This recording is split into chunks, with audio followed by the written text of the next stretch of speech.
जोसा काउंसलिंग के अंदर 3 चीजें बहुत इंपॉर्टेंट है। सबसे पहले चॉइस फिलिंग, दूसरा है हमारा सीट एक्सेप्टेंस फी या फिर पार्शियल एडमिशन फी यानी पेमेंट रिलेटेड चीजें, तीसरा है डॉक्यूमेंट रिलेटेड चीजें, चाहे document verification, document submission, documents को रिलेटेड क्वेरी, बहुत सी चीजें होती हैं।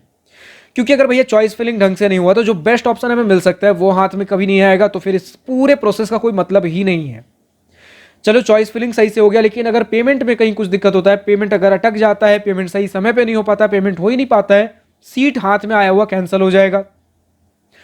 पहले दोनों स्टेप्स भी अगर सही हो जाए, लेकिन अगर डॉक्यूमेंट एक दो भी ऊपर नीचे हो गया, हाथ में आया हुआ सीट रिजेक्ट हो सकता है, कैंसिल हो सकता है।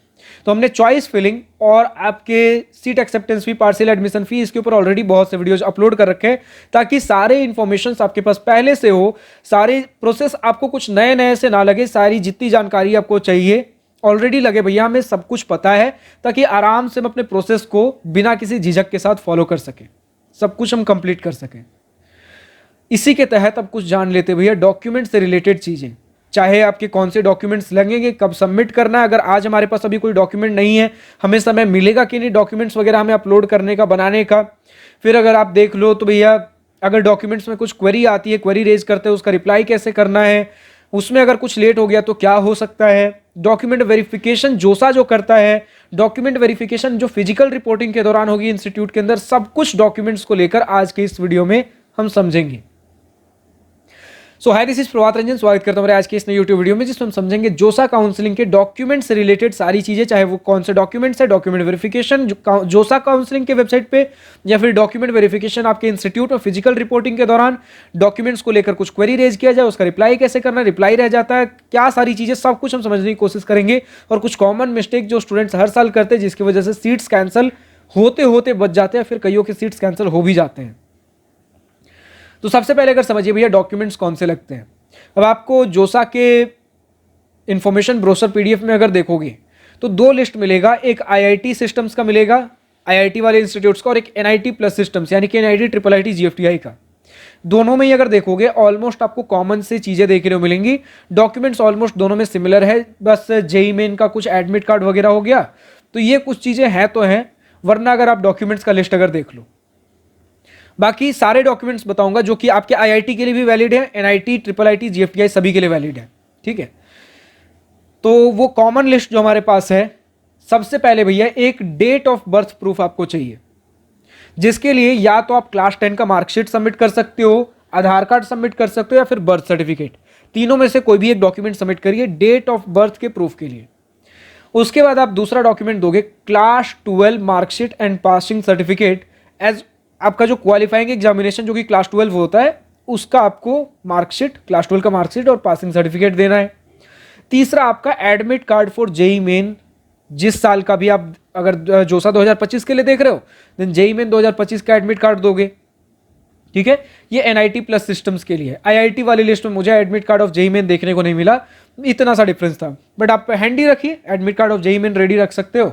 उसके बाद अगर आपके पास कुछ कैटेगरी है, ठीक है, जिस रिजर्वेशन के थ्रू आपने जेईई मेन में एग्जाम दिया था, आपके पास रिजर्वेशन वाले कुछ रैंक्स बने होंगे, ठीक है, कैटेगरी रैंक्स बने होंगे, कैटेगरी रैंक के बेसिस पे एडमिशन हुआ है, तो इन सभी को फाइनली अप्रूव करने के लिए कैटेगरी सर्टिफिकेट की जरूरत पड़ेगी। अब आपका कैटेगरी सर्टिफिकेट वेरीफाई होगा प्रॉपर, जो आपने अभी तक सारा कुछ जिस कैटेगरी के बेसिस पे आपको रैंक मिला है, उसके बेसिस पे सीट मिली है, तो अब उसे वेरीफाई भी करना जरूरी है।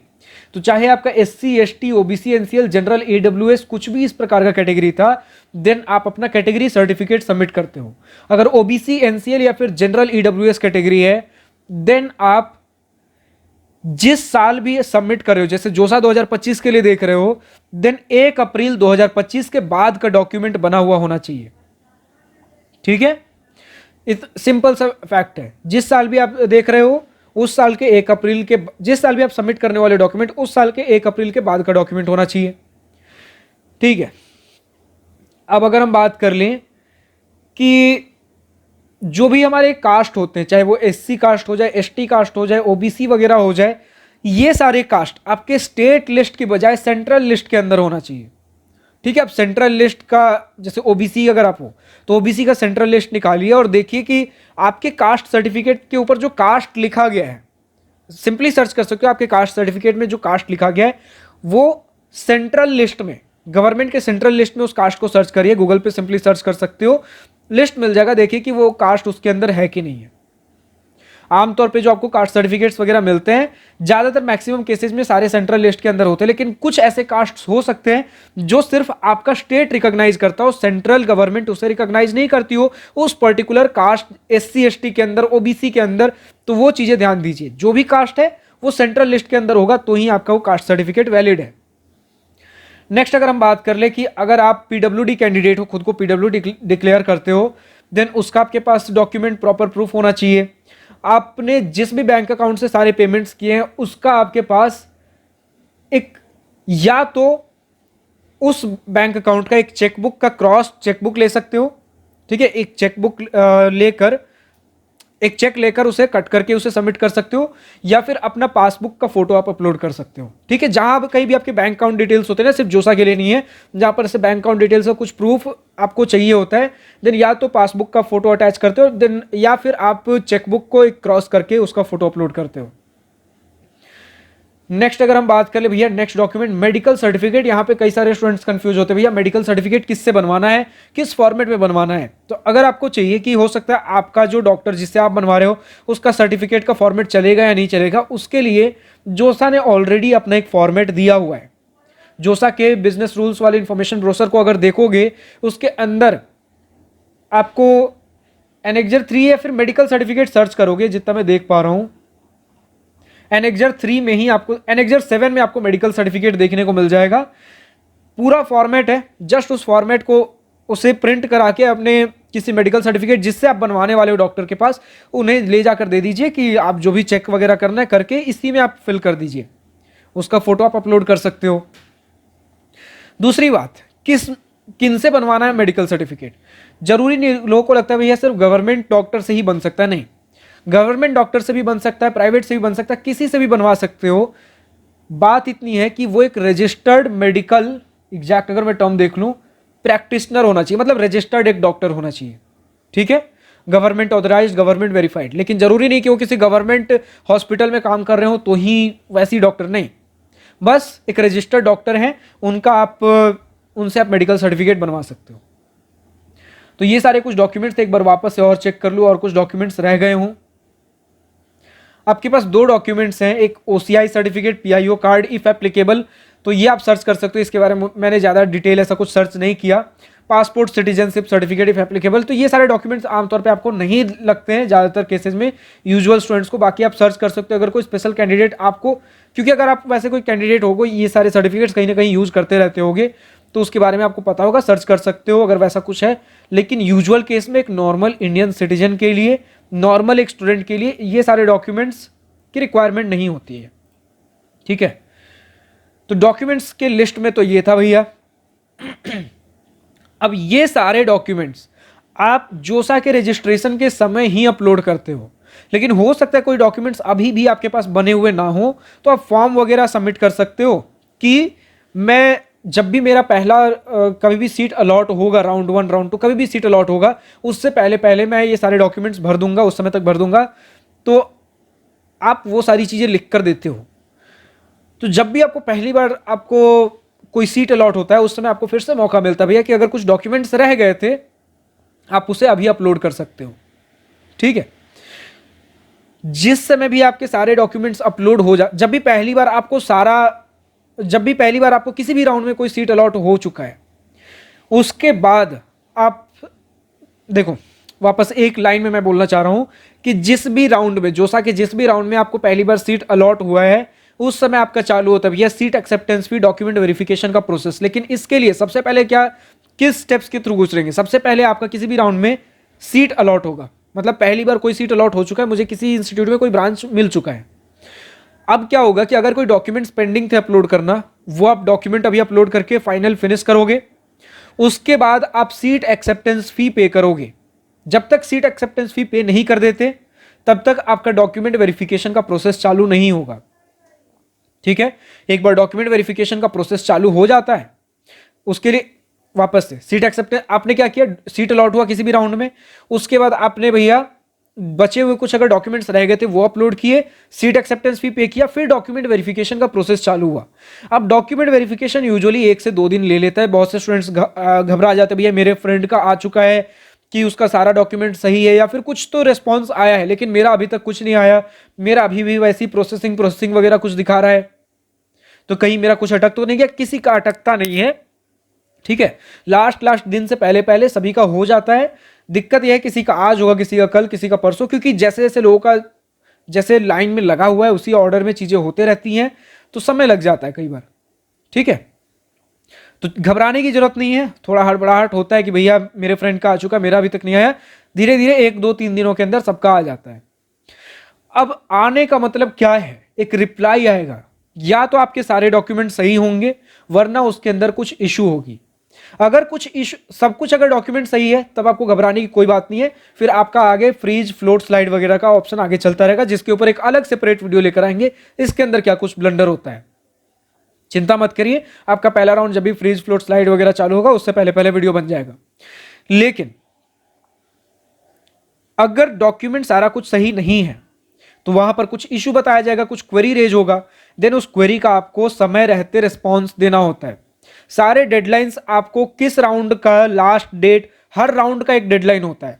यूजुअली हर 2 राउंड के बीच में आपको 6 से 7 दिन का गैप देखने को मिलता है। तो उन गैप्स के बीच में ही अगर कुछ, सबसे पहले आप सीट एक्सेप्टेंस फी पे करते हो भैया, आपका डॉक्यूमेंट वेरिफिकेशन चालू होता है, फिर उधर से कुछ रिस्पॉन्स आएगा और उसी बीच कुछ दिनों के बीच फाइनल आपका रिप्लाई, उन्होंने अगर कुछ डॉक्यूमेंट के लिए क्वेरी रेज की है कि आपका ये डॉक्यूमेंट में कुछ इशू है, डॉक्यूमेंट्स फिक्स करिए, वापस से अपलोड करिए, तो वो सारी चीजें आपको करनी पड़ती हैं। अब हो सकता है कि आपका डॉक्यूमेंट इस कुछ दिनों के बीच, आप जो डॉक्यूमेंट उन्होंने क्वेरी रेज किया है वो डॉक्यूमेंट इस कुछ दिनों के बीच नहीं बन सकता, उसके बीच समय लगेगा। तो आप वहां पर रिप्लाई करिए, जो भी उनका क्वेरी सिस्टम होता है। ऐसे मैंने पर्सनली क्वेरी, ऐसे मेरा तो कभी हुआ नहीं, तो मैंने कभी वो चीज़ उस फेज से कभी गया नहीं कि क्वेरी में क्या क्या पूछते हैं, क्या क्या इधर से रिस्पॉन्स जाते हैं, क्या सारी चीज़ें। लेकिन जितना मुझे पता है कि कुछ इशू अगर होता है वो उधर से बताते हैं क्या इशू है और आपको बोलते हैं कि इतना समय आपके पास ये सारी चीज़ें कुछ करनी है। और अगर प्रैक्टिकल नहीं है कि उस बीच आपका नहीं हो सकता है सारे डॉक्यूमेंट, जितना टाइम फ्रेम आपको मिला हुआ है, तो आपके पास एक प्रोविजन होता है कुछ फॉर्म्स वगैरह भर के कि अभी भी आप आगे प्रोसीड कर सकते हो। लेकिन फाइनली जब इंस्टीट्यूट के अंदर फिजिकल रिपोर्टिंग, डॉक्यूमेंट वेरिफिकेशन होगा, उस समय तक फाइनल आपको करेक्ट डॉक्यूमेंट्स देने होंगे। अगर उस समय तक भी नहीं होता है देन आपका सीट कैंसिल हो जाएगा, ठीक है।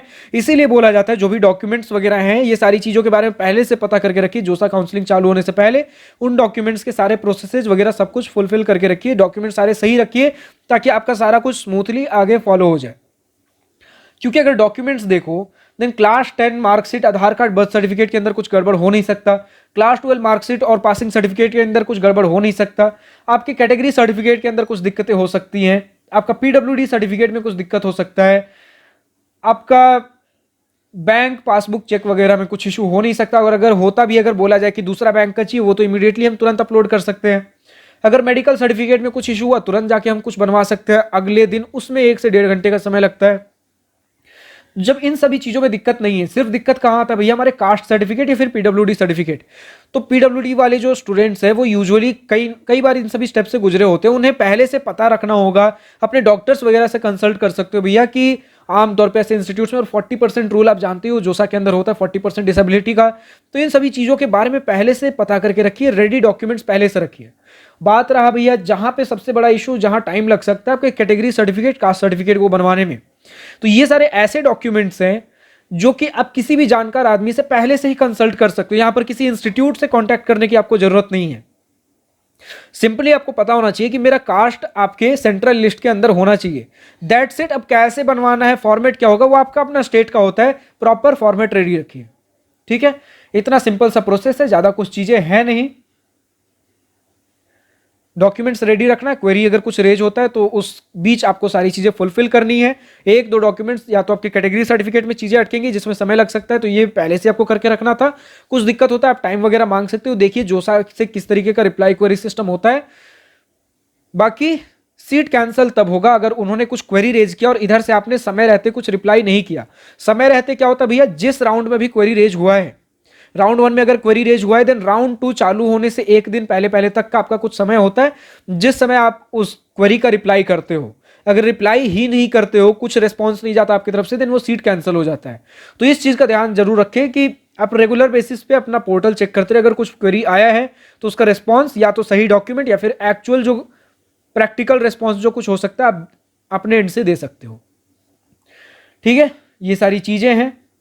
और फिर इसके बाद अगर सारा कुछ डॉक्यूमेंट सही हो भी जाता है या फिर कुछ डॉक्यूमेंट बोला गया भैया मैं अभी नहीं लेकिन इंस्टीट्यूट को प्रोवाइड करूंगा, तो उस दोनों ही केस में जब आपको फाइनल सीट अलॉट हो जाएगा, आईआईटी वाले केस में जोसा का छठे राउंड के बाद आपका एडमिशन चालू हो जाता है, फिजिकल रिपोर्टिंग वगैरह। तो जिस इंस्टीट्यूट में आप फाइनली एडमिशन ले रहे हो जाकर आपको आज की डेट में क्या हो गया, कुछ उसके पहले फाइनली इंस्टीट्यूट में आने से पहले गूगल फॉर्म वगैरह सर्कुलेट करा के आपके वापस से डॉक्यूमेंट्स जैसे आपने जोसा को दिया था, इंस्टीट्यूट भी कई बार लेता है। ठीक है, तो ये प्रोसेस होगा आपका आईआईटी के लिए जस्ट आपके जोसा के छठे राउंड के बाद, वरना फिर एनआईटी, ट्रिपल आईटी, जीएफटीआई के लिए सीसैप के लास्ट राउंड के बाद, जो कि 2 राउंड्स होते हैं, तो सीसैप के लास्ट राउंड के बाद वो होगा। लेकिन जब भी होगा देन सबसे पहले आमतौर पे आज के डेट में institutes Google form roll out करवा के, कुछ ऐसे फॉर्म्स रोल आउट करवा के वापस से डॉक्यूमेंट्स लेते हैं आपके, वही सॉफ्ट कॉपीज, उन सभी चीज़ों को वेरीफाई करेंगे और उसके बाद इंस्टीट्यूट के अंदर जाओगे तो कई बार वापस से वहां भी डॉक्यूमेंट्स आपके देखे जाते हैं। अब उस समय जब डॉक्यूमेंट्स लेकर जाओगे तब आपको दो डॉक्यूमेंट्स लेकर जाने, जितने भी डॉक्यूमेंट्स अभी आपने सबमिट किया है वो सारे डॉक्यूमेंट्स के ओरिजिनल कॉपीज, ओरिजिनल डॉक्यूमेंट्स, और उसके साथ ही साथ उनके आप जेरोक्स कॉपीज भी लेकर जा सकते हो। जेरोक्स कॉपीज सबमिट करने के लिए और कई बार वेरिफिकेशन के लिए वो ओरिजिनल डॉक्यूमेंट्स देखने के लिए बोलते हैं, तो ओरिजिनल डॉक्यूमेंट्स शो करके अपना वेरिफिकेशन करवा सकते हो और फाइनली उसका जेरोक्स कॉपी सबमिट कर सकते हो। तो जितने भी डॉक्यूमेंट्स ओरिजिनल जितना ज्यादा से ज्यादा हो सके जरूर लेकर जाइए। आपको पता नहीं कब किस समय कौन से डॉक्यूमेंट्स ले लिए जाए। फोटोग्राफ्स अपने साथ हमेशा कुछ एक्स्ट्रा रखिए, क्योंकि हर समय समय पे आपको कभी किसी फॉर्म पे कभी किसी फॉर्म पे फोटोग्राफ स्टिक करने पड़ सकते हैं।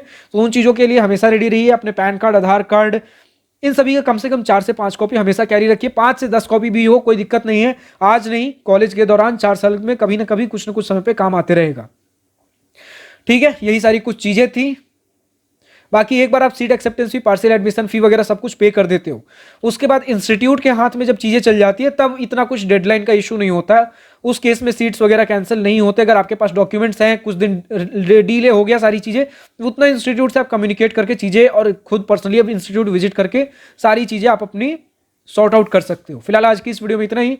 अब कमेंट सेक्शन में लिखकर बताइए भैया आपको नेक्स्ट वीडियो किस पर्टिकुलर टॉपिक के ऊपर चाहिए। लेकिन अगर अभी भी इंजीनियरिंग कॉलेज एडमिशन सिलेक्शन में दिक्कत हो रही हो या फिर IIT JEE preparation, career guidance, कुछ भी इस प्रकार की चीजों में, काउंसलिंग में कुछ दिक्कत हो रही हो, अगर मुझसे गूगल मीट वीडियो कॉल पर बैठकर 1-on-1 बातें करनी है, चीजें डिस्कस करनी है, जाननी है, समझनी है, पूछनी है, तो दिवास्त्रा स्टूडेंट काउंसलिंग के लिए रजिस्टर कर सकते हो, जिसे मैं ही गाइड करता हूं। लिंक नीचे डिस्क्रिप्शन में दिया गया, क्लिक करिए, वेबसाइट पे जाइए, रजिस्टर करिए। फिलहाल आज के इस वीडियो में इतना ही। अगर वीडियो पसंद आया हो देन लाइक, सब्सक्राइब दिल खोलकर करिएगा, और अगर कुछ दिल की बातें, कुछ मन की बातें लिखकर बतानी हो या कुछ शेयर करनी हो देन कमेंट सेक्शन आप ही के लिए तो है। Thank you for watching this video. Goodbye, nice day, wish you all the best for future, enjoy journey.